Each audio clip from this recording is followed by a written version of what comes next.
welcome back to the deep dive. Good to be here. Yeah, so if you've been feeling lately like the world has just gone, a little crazy, like the ground beneath your feet isn't quite as solid as it used to be, well, you are definitely not alone. Not at all. We spent a lot of time on this show talking about the what, right? Like what is happening in the news, what's happening in the markets, but sometimes you get this feeling that the ground isn't just shifting, it's dissolving. Yeah, dissolving is a good word for it. Like the rules of the game you thought you were playing have been quietly rewritten entirely while you were just, busy working, paying taxes. Exactly. And today we are cracking open a source that is less of a standard book and honestly more of a, let's call it a tactical weapon. A tactical weapon is certainly one way to describe it. It is definitely not light reading for a Sunday afternoon. I mean, it is dense, it is aggressive, and it is completely unapologetic. No, absolutely not.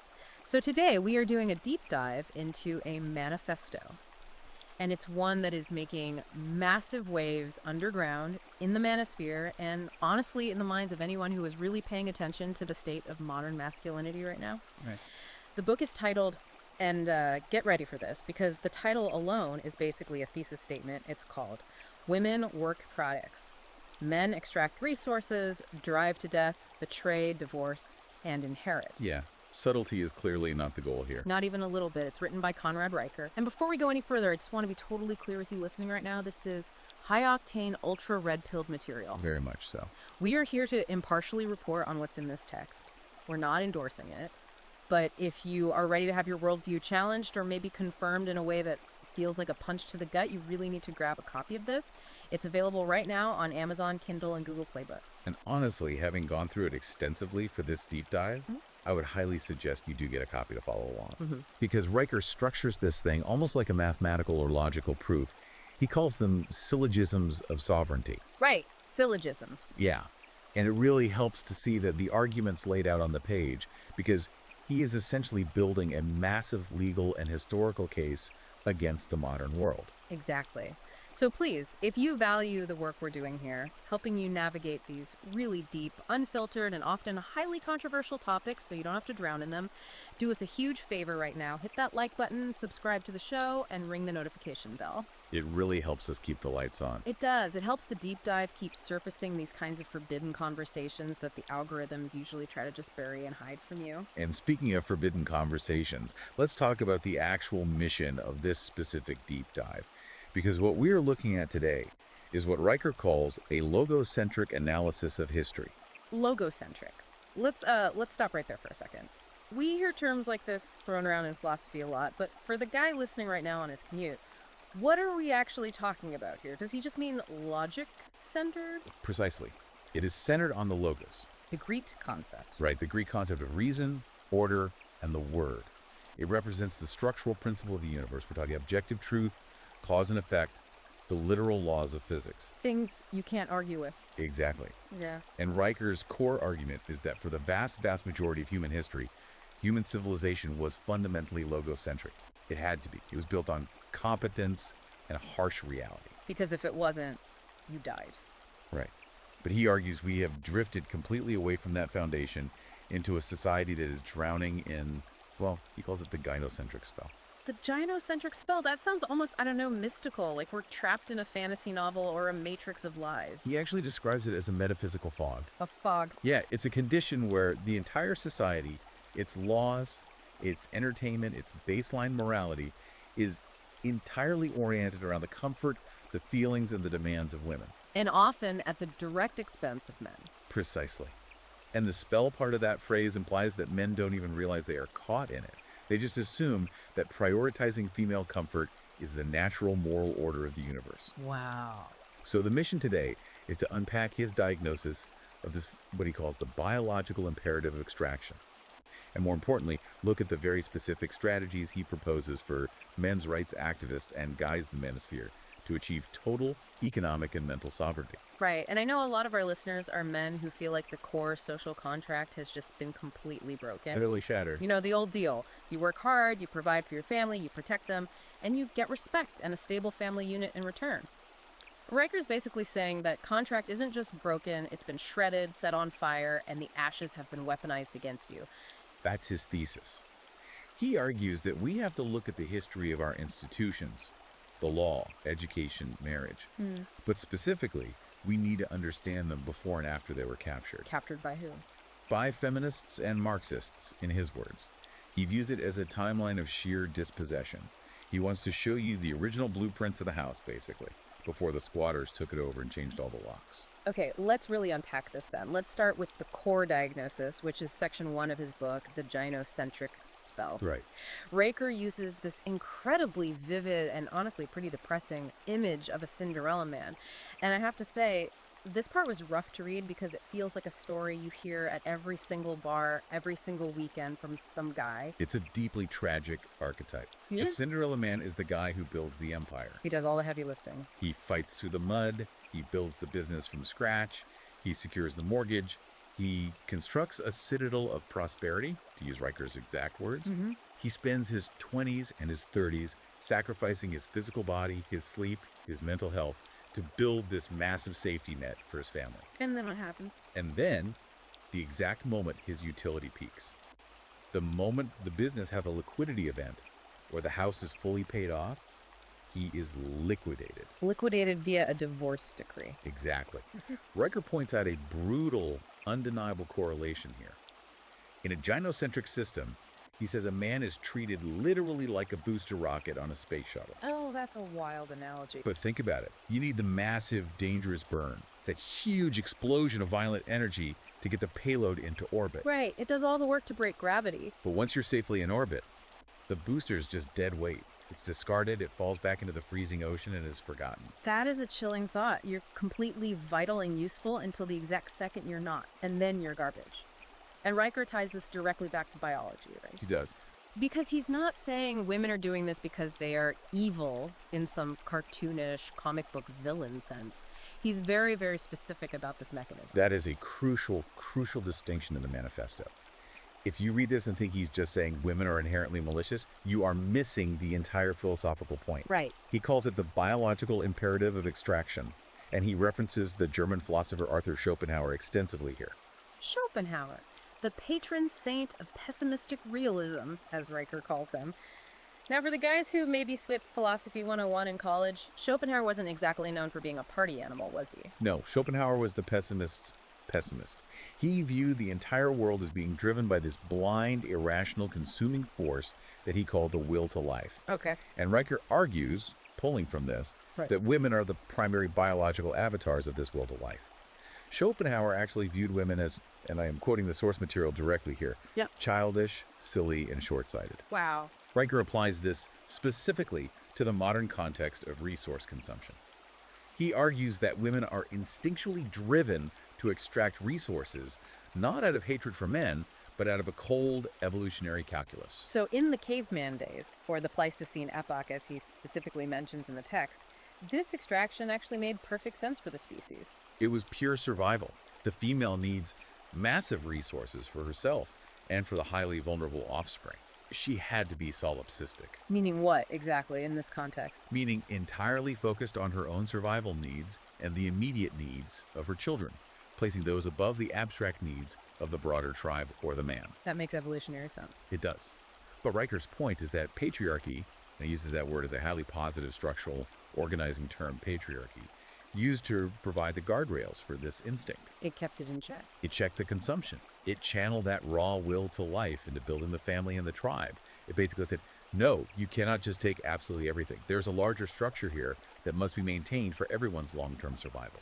And now, In the modern era, Now, without those guardrails of virtue, as he calls them, it's just a feeding frenzy. He actually says, and this is a direct quote, "She will henpeck a happy man because happiness in a man signals he is not serving her needs." man, happiness in a man signals he is not serving her needs. That hits incredibly hard. It really does. It frames male leisure or just a guy trying to relax on a Sunday as a malfunction in the utility machine from her perspective. Exactly. And when you finally collapse from sheer exhaustion, she weeps crocodile tears, collects the life insurance, and finds the next viable host. Riker is absolutely adamant on this point. Do not mistake this biological process for cruelty. Because it's just nature. Right. A shark eating a seal isn't being cruel, it's just hungry. If you jump in the water and expect the shark to be a vegan, you're the idiot. Right. Riker says modern men are being idiots for expecting women to act against their own biological imperative of extraction when society has removed all the structural checks and balances. Which naturally leads us to probably the most provocative, incendiary term used in the entire book. He calls this modern dynamic menkampf. Yes. It is a highly deliberate and obviously shocking parallel to draw. I mean, he is literally comparing the modern demonization of men to Mein Kampf, to Nazi propaganda. He is. And regardless of how offensive people might find that, we need to look at strictly why he draws that parallel. What is the mechanical argument he's making? Let's break it down. His argument is that modern academia, the legacy media, and the entire massive diversity, inclusion, and equity industry treat men exactly the way state propaganda in the 20th century treated specific, scapegoated ethnic groups. It's about the underlying mechanics of how propaganda works on a population. Precisely. It's Yeah. about framing. Riker says they paint men, who are objectively the productive class of society, as the oppressor class. Right, because if you can convince everyone that the guys building everything are actually the bad guys, Then you have a moral blank check. If you can convince society that a certain demographic group is uniquely responsible for all the evil in the world, all the toxic masculinity, all the historical wars, even climate change, then you have manufactured the moral justification you need to legally seize their assets. so the whole thing is basically a giant heist. It is a massive historical heist disguised as social justice. He calls it an inverted hierarchy. The competent people who literally build the roads, maintain the power grids, and keep the sewage flowing are demonized and taxed by the incompetent people who simply occupy the climate control buildings. Which brings us perfectly into section 2 of the deep dive, the capture of institutions. Because, as Riker points out, this isn't just happening in people's living rooms or in bad marriages. It is happening systemically in the boardroom and the classroom. It's institutional. Riker argues that these core institutions were captured by fundamentally shifting the definition of value itself. Right. He contrasts two very different opposing types of value here. On one side, you have the logos theory of value. That's the men actually building stuff in the physical world. Right. He calls it the infrastructure of reality. He points out, using data, that 99% of the dirty, highly dangerous, essential jobs in society, we're talking high voltage power line repair, deep sea welding, sewage plant maintenance, paving the actual roads, those are done entirely by men. Because men are expendable in that framework. Yes, and this is value defined by objective physical difficulty and the solving of real-world thermodynamic problems. If the power grid goes down in a freezing winter storm, you don't call a corporate HR representative to fix it. You call a lineman who has to risk his life climbing an icy pole. And on the other side of this value equation, You have what he calls the infantilization of the academy, the massive bloated HR and compliance sector. Riker argues these sectors create absolutely zero tangible value for human survival or progress. so what do? They exist purely to police the speech, the thoughts, and the behavior of the men who are actually creating the value. He views them as parasitic social structures permanently attached to a highly productive male host. He has this one example in the book that is, well, it's hilarious, but it's also genuinely terrifying regarding the state of higher education. He talks about the cry closets. The University of Utah, roughly around 2018. I have to be honest, I literally had to pause reading and fact check this myself because I was absolutely certain it was satire. It reads like a joke. Right. I thought it was from The Onion. Tell the listeners what this actually is. It is entirely real. The university officially installed a cry closet right in the middle of the main campus library for students who were feeling too stressed out by their final exams. A literal closet. A literal, physically padded, dark room Yeah. with a heavy door for adults to go inside and weep because they had to take a test. You cannot make this stuff up. You really can't. And Riker uses this incredibly potent symbol to represent the institutionalization of female fragility.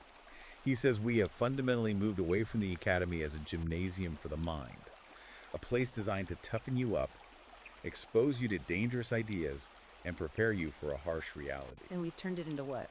A taxpayer-funded nursery for the highly neurotic. It's the total death of human resilience. And he points out that this is driven by a very specific academic philosophy. He mentions standpoint epistemology. That is the formal academic term for it, yes. In plain, everyday English, it's basically the idea that a person's lived experience inherently trumps any empirical data or objective fact. Right, it's the whole my truth versus the facts debate. Exactly. Riker calls standpoint epistemology a philosophical Ponzi scheme. How so? Well, think about how it operates. If a woman feels unsafe in a perfectly secure environment, that subjective internal feeling is instantly treated by the institution as an objective, actionable fact. A fact that requires massive policy changes, new compliance departments, and mandatory training for men, even if the hard crime data says she is statistically safer than she has ever been in human history. Wow. It is a closed, impenetrable loop where female feelings dictate physical reality. It completely erodes the logos. And that loops right into the concept of linguistic warfare. I really love this section because I'm a bit of a word nerd, but Riker takes this to a whole new strategic level. He talks about the push to use the word herstory. Herstory, it's a classic textbook example of what Riker calls linguistic calumny. He completely breaks down the actual etymology to show how absurd it is. Right, because history doesn't mean his story. Not at all. The word history comes directly from the ancient Greek word historia, which simply means inquiry or knowledge acquired by investigation, and has absolutely nothing to do with the English male pronoun his. But activists try to change it to herstory anyway. Because it is a raw narrative grab. Riker argues that by pushing to rename history, feminists are openly admitting they aren't actually interested in objective facts or etymology or truth. They're only interested in centering female feelings and asserting dominance over language itself. It's about power. It's an overt attempt to linguistically erase the logo, the male ordering principle, from the permanent record of human civilization. He also talks about weaponized empathy in this section. That's a phrase that really stuck with me long after I put the book down. It's a highly effective tactic. It's the idea that your own biological compassion is actively being used as a weapon against you. Because men want to protect. Right. When you see someone crying or in distress, Yeah. your absolute baseline instinct as a man is to step in, to protect, to fix the problem. Riker says this natural empathy has been socially inverted into a suicide pact. The suicide pact. You are socially expected and often legally required to sacrifice your own mental health, your finances, and your well-being to continuously soothe the endless emotional turbulence of a demographic group that, frankly, the system tells to hate you. And nowhere is that clearer than when you look at the modern legal system, specifically family law. Yeah. He calls this historical shift the coverture flip. Yes. Now, this is a fascinating historical inversion. Can you explain how this works? Because I'm betting most guys listening right now have no idea what the doctrine of coverture even was. Historically, under the old English common law doctrine of coverture, a husband legally held ultimate authority over the family unit. He decided where the family lived, how the money was invested, the structure of the household. He was the boss? He was. But, and this is the massive part that modern feminists conveniently always leave out of the history books, he also bore 100% of the legal and financial liability for that family. Explain that liability part. If his wife committed a civil crime, he often had to answer for it in court. If she secretly ran up massive debts with local merchants, he was the one who went to a literal rat-infested debtor's prison. Wow. He's the captain of the ship, yes, but he also went down with the ship. Authority and liability were inextricably linked by the logos. Okay, so you steer the ship, you take the blame if it crashes. That makes logical sense. Right. Yeah. Today, Riker argues, the gynocentric state has completely stripped the man of all household authority. He has zero legal say in whether his own child is born or aborted. He has zero say in whether his wife decides to unilaterally divorce him for no reason. Thanks to no-fault divorce. Exactly. He has no baseline presumption of shared custody in most jurisdictions. He has zero authority over the structure of his own life. But what about the liability? He retains 100% of the liability. He still has to pay. He still has to financially subsidize the exact household that just forcibly ejected him. Riker directly compares this modern legal setup to taxation without representation. Which is the literal definition of tyranny. It is tyranny. Yeah. And it's not an accident. It is heavily institutionalized in federal law, specifically things like Title IV-D. Right, Title IV-D, that's a section of the U.S. Social Security Act, right? Correct. And Riker ruthlessly exposes the perverse financial incentives built into this. The state government actually gets direct federal kickbacks for every single dollar of child support it manages to collect from men. Wait, let's slow down on that because that is huge. So the government actually makes a profit by breaking up intact families. The government makes massive amounts of money by ensuring the absolute maximum transfer of physical assets from men to women via the state collection apparatus. Think about the incentive structure. If a family court judge successfully mediates and saves a marriage, the state gets absolutely nothing. $0. But if they destroy it, If a judge orders a divorce and mandates massive, crippling monthly child support payments, the state gets a matching check from the federal government. Riker calls it a bureaucratic bounty hunter system. that is just sickening. It frames the family court judge not as a neutral, wise arbiter of justice, but as a highly incentivized collection agent holding a gavel. And the lawyers are just the local enforcers. And then, as if that wasn't dystopian enough, you add paternity fraud on top of that system. Cuckoldry codified as state policy, Riker calls it. Jesus. In many, many legal jurisdictions right now, even if a man gets a modern DNA test that objectively proves with absolute scientific certainty that the child is not biologically his, He still has to pay. if he has been paying for a certain amount of time, or if he ignorantly signed the birth certificate in the hospital, the court will violently force him to continue paying child support under the subjective doctrine of the best interests of the child.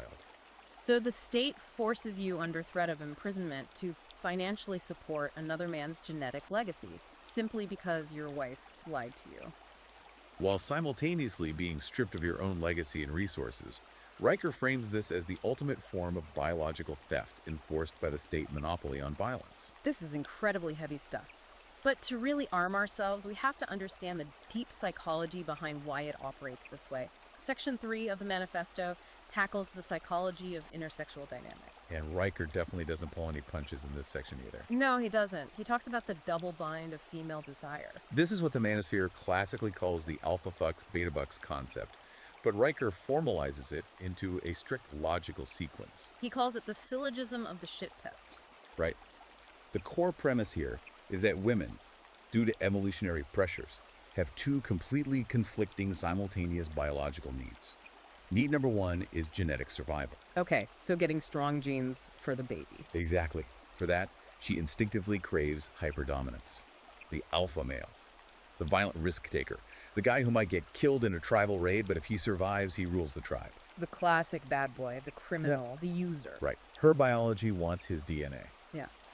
The need number two is resource survival. She needs to ensure the child actually lives to adulthood.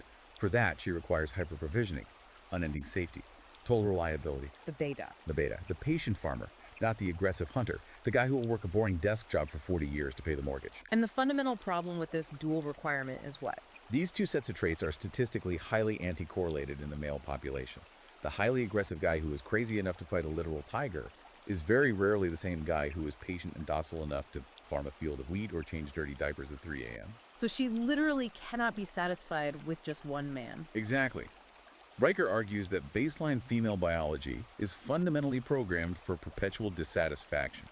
She aggressively needs the visceral thrill and genetic dominance of the alpha, combined with the endless boring wallet of the beta. And since she can't have both in one guy, It plays out across a lifetime in what Riker terms temporal warfare. the timing mismatch between the sexes, let's dig into that. Women biologically peak in physical attractiveness and sheer mating leverage between the ages of roughly 18 and 23. That is their absolute prime. That's when they have the power to chase and temporarily secure the alpha. Right. Men, on the other hand, peak in their true value, meaning resources, societal status, emotional control, and confidence at age 40 plus. So the nice guy in his 20s just gets completely screwed over. Riker states flatly that the nice guy is a predator trap. He is very clear on this advice to his readers. Do not ever be the nice guy. Why is it a trap? Because men falsely believe that being nice, meaning being compliant, endlessly listening to her complain about her problems, being emotionally vulnerable, they think that is the pathway to a woman's genuine desire. Because that's what women say they want. But Riker argues that based on actions, women are actually biologically repulsed by male tenderness because it subconsciously signals an inability to protect her from other violent men. So what are they attracted to? They are violently attracted to the dangerous will, which perfectly explains the phenomenon of hybristophilia. Hybristophilia. That's the clinical term for the sexual attraction to violent criminals, right? Like why you constantly see normal middle-class women sending passionate love letters to serial killers who are locked up on death row. It is the ultimate undeniable proof that the socially conditioned nice guy narrative is a complete and utter lie. Women fundamentally crave the monster. They want the danger. But here's the catch. The nice guy has completely gelded himself. He's destroyed his own edge in exchange for polite social approval, and as a result, he gets neither the approval nor the sexual desire. Riker says women don't want a harmless man. They want a highly dangerous monster that is tamed only for them. So what's the actual strategy here? If being a nice, polite guy is a biological trap, what does Riker say men should actually do? He draws a very sharp philosophical distinction between being good and being nice. Okay, break that down. Being good is about being highly competent, just totally stoic, and operating on a strict internal moral code. Being nice is just about being socially compliant, weak, and constantly apologetic for your own existence. So you can be a good man who is also highly dangerous to his enemies. Precisely. A good man is a lethal weapon with a safety catch. A nice man is just completely harmless, and women despise harmless men. And what happens when the inevitable emotional storm hits the relationship? When the tears start flowing and that weaponized empathy we talked about kicks into high gear? He prescribes the gray rock method. This is absolutely essential survival tactics. Riker describes female tears and sudden hysteria as highly evolved tactical weapons. Weapons designed to do what? Designed to completely short-circuit male logic. When you, as a man, see a woman crying, your prefrontal cortex, the logical processing center of your brain, literally begins to shut down. It's a biological hack. You just want to surrender whatever she wants just to make the loud noise stop. Exactly. So you have to consciously, ruthlessly override that biological programming. By becoming a gray rock. You become a gray rock. You provide absolutely zero emotional supply. If she screams, if she cries, if she breaks plates, you sit there and watch her with what Riker beautifully calls the sardonic amusement of a philosopher. The sardonic amusement of a philosopher. You do not engage in the argument. You do not try to logically defend your position against an emotional attack. You simply exist in the space, completely unmovable. You train yourself to view her emotional outburst simply as weather. You don't try to argue with a thunderstorm. Right. You just sit inside, stay dry, and wait for it to pass. It strips her of all emotional leverage. That's a powerful frame control. Okay, so we've diagnosed the fundamental problem, we've looked at the capture of the institutions, and we've decoded the psychology. Now let's talk about the money. The real core of sovereignty. Section 4 is titled The Economic Fortress, and Riker has a whole subsection here on what he calls the fiscal parasitism of the welfare state. And this is where he brings the hard economic receipts. He heavily cites actual IRS tax data and OECD reports regarding a metric called lifetime net tax contribution. And what exactly does that data show? Because I feel like people try to hide this. It shows unequivocally that men are the only demographic group that are net positive contributors to state tax revenue over the course of a lifetime. Wait, really explain that for the audience. What does net positive contributor actually mean in reality? It means that if you mathematically take all the various taxes a single man pays over his entire working life, income tax, property tax, sales tax, and you subtract the financial cost of all the government services he consumes. Like roads, schools, whatever. Right. The final number for men is highly positive. He pays hundreds of thousands of dollars more into the system than he ever takes out. He is the battery powering the state. And for women? For women, as an aggregate demographic group, the lifetime net number is negative. Negative. Deeply negative. They financially consume vastly more in state welfare, subsidized health care, public schooling for kids, and massive bureaucratic state services than they ever mathematically contribute in taxes. So effectively, male labor is funding the entirety of the system. Correct. And the incredibly dark twist that Riker points out is that this captured male labor directly funds the very state apparatus that actively demonizes men. Right. You were literally paying the six-figure salary of the HR bureaucrat who writes the diversity regulations that destroy your own small business. You're funding your own destruction. You are heavily funding the Section 8 housing and welfare checks that allow single motherhood to be a completely viable state-sponsored career choice. Riker explicitly calls this fiscal parasitism. It's an inescapable feedback loop of doom. You work harder to pay the taxes fund the state attacks you and takes your kids. And he reiterates, this is taxation without representation. It is a massive, forced wealth transfer mechanism from the male productive class directly to the female voting bloc. And how does modern marriage fit into this economic trap? He has a chapter called The Heresy of Romanticism. He views modern marriage not as a loving spiritual partnership, but strictly in financial terms as a leveraged put option on a man's life. A leveraged put option. Okay, for the non-finance guys, break that down. In high finance, Buying a put option gives you the legal right to sell a specific asset at a predetermined, highly favorable price, regardless of what the market is doing. Okay. Riker argues that signing a state marriage contract basically hands a woman a free put option to cash out the man at any point she chooses. She can exercise the option whenever she's bored. She can legally break the contract without any penalty whatsoever, thanks to no-fault divorce laws, and she gets to walk away with half of all the assets he built, plus a massive guaranteed chunk of his future unearned income via alimony. And the man has absolutely no legal mechanism to stop her from exercising that option. None. The state enforces it with police power. In fact, Riker takes a very radical legal stance here and argues that all modern marriage contracts are effectively void ab initio, Void from the beginning. Why? because men are forced to sign them under extreme duress. Duress. Like someone is holding a gun to their head at the altar. Social and biological duress. The constant threat of total ostracization. Society relentlessly bullies and shames men into marriage, labeling them as immature or commitment-phobic Peter Pans or creeps if they refuse to sign the state contract. Right. Riker points out a basic tenet of contract law.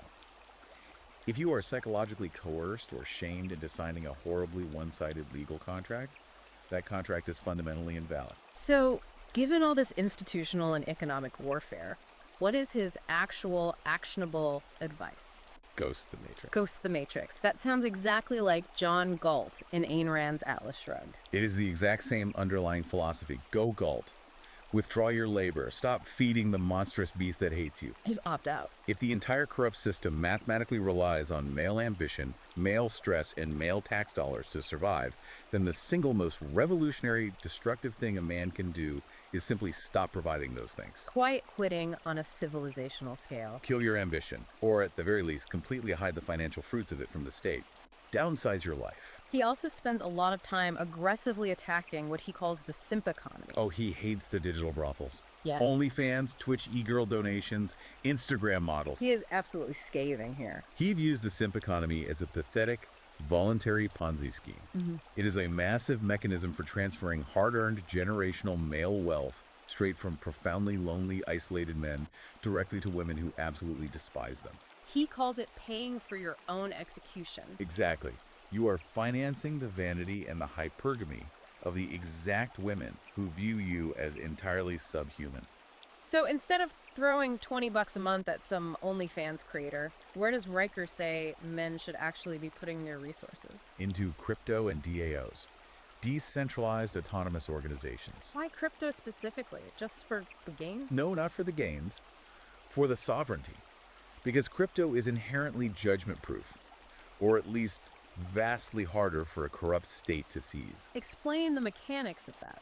If your life savings are sitting in a standard Chase bank account, a disgruntled family court judge can completely freeze it and drain it with one single signature on a Tuesday morning. Right. It's gone before you even wake up. But if your wealth is securely held on the blockchain, in a cold storage hardware wallet where only you possess the private cryptographic keys, that family court judge can bang his wooden gavel until his hand bleeds. It doesn't matter. It absolutely does not matter.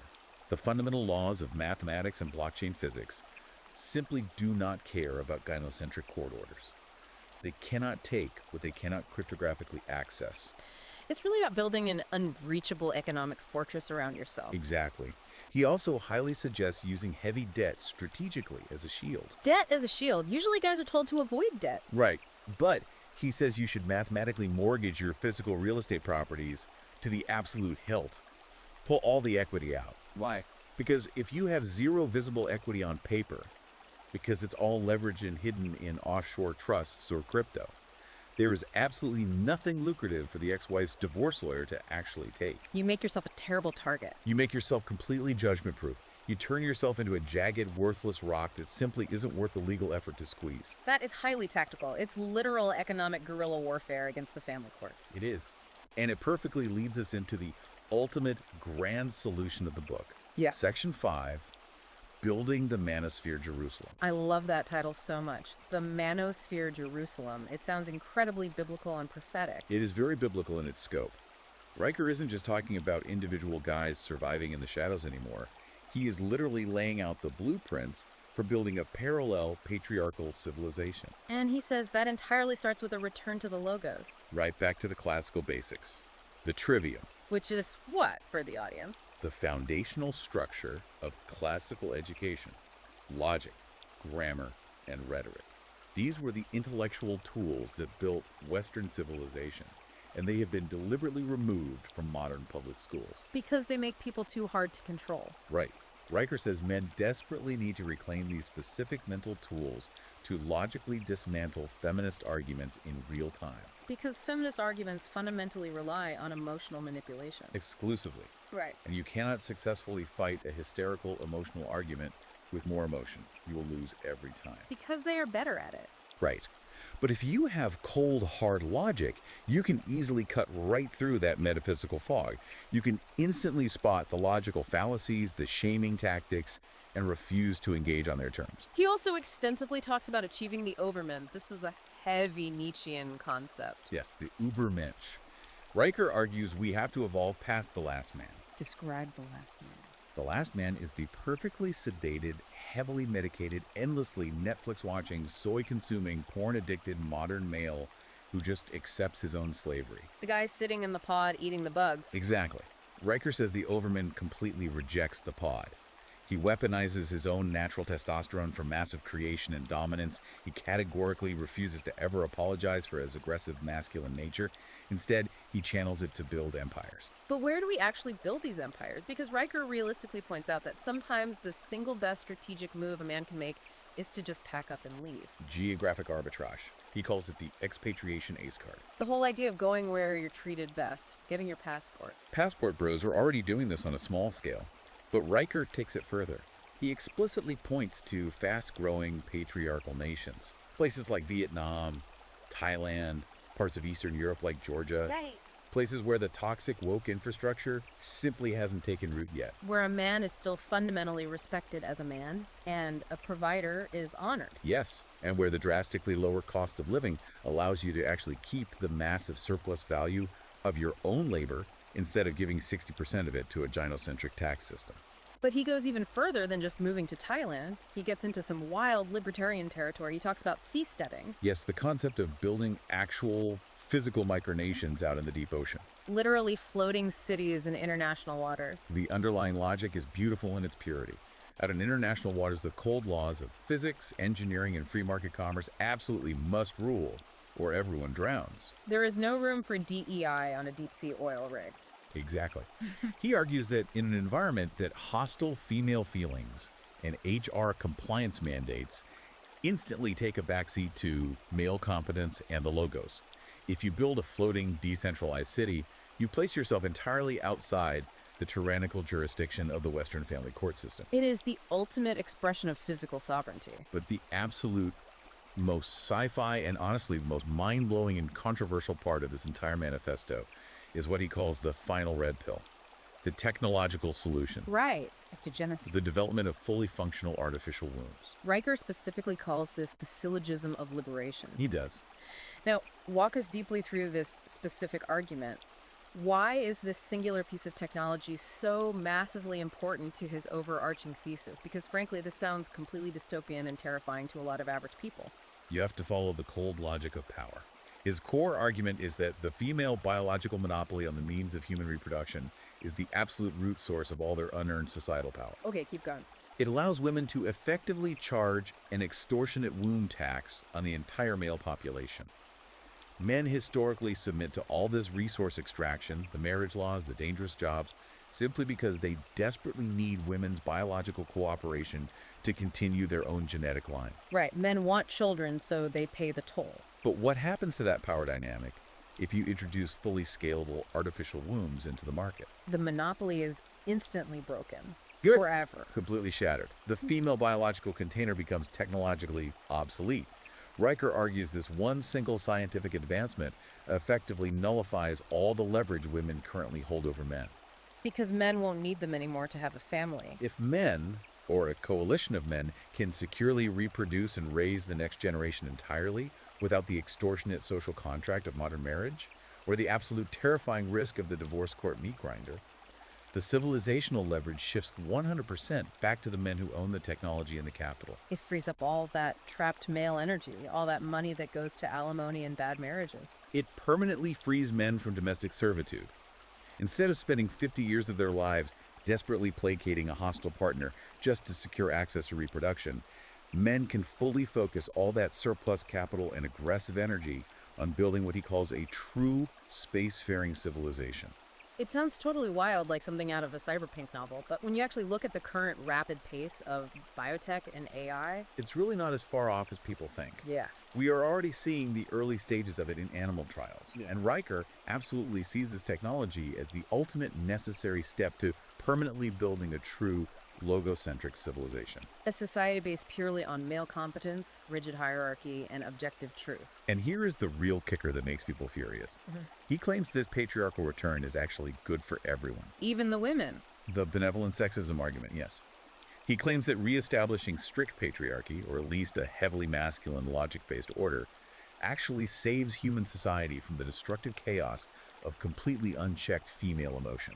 He argues, based on happiness data from the 1950s versus today, that women are actually significantly happier, less medicated, and less anxious when there's a strong, unyielding patriarchal structure built around them, even if they currently claim they want total liberation and girl boss freedom. It's the old saying, right? The ship absolutely cannot have two captains or it sinks. Exactly. Someone has to be the final authority, and he argues it must be the one who bears the liability and understands the logos. So, after all of this, what does this massive manifesto mean for the guy listening to this right now?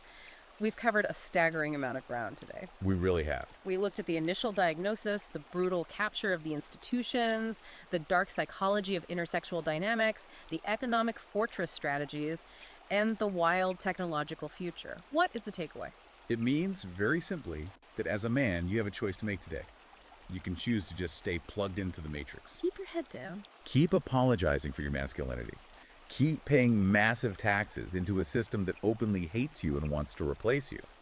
Or you can take what Riker calls the pragma. The pragma, the ultimate call to action. Audit your life right now, today. Look around and find exactly where your value is being quietly stolen. Look at your relationships. Are you currently in a toxic relationship that is basically just a one-way street of resource extraction?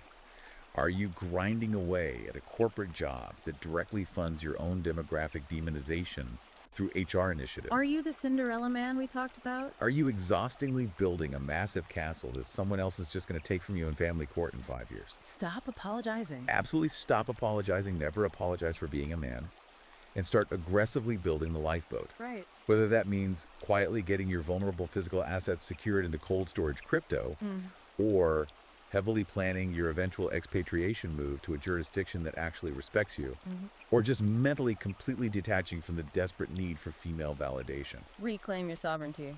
Reclaim your total sovereignty, because no one else is going to give it back to you.